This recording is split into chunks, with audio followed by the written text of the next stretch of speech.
good afternoon. Ito na po, magtanim tayo ulit.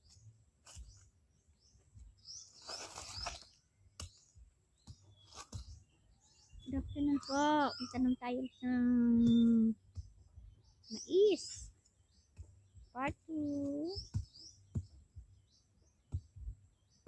Para may i-harvest tayo pakain sa manok natin kasi mahal kaya ang per kilo ng ng mais. Tag 40. Crack corn. So taniman natin yun dito. Kalilinis lang namin.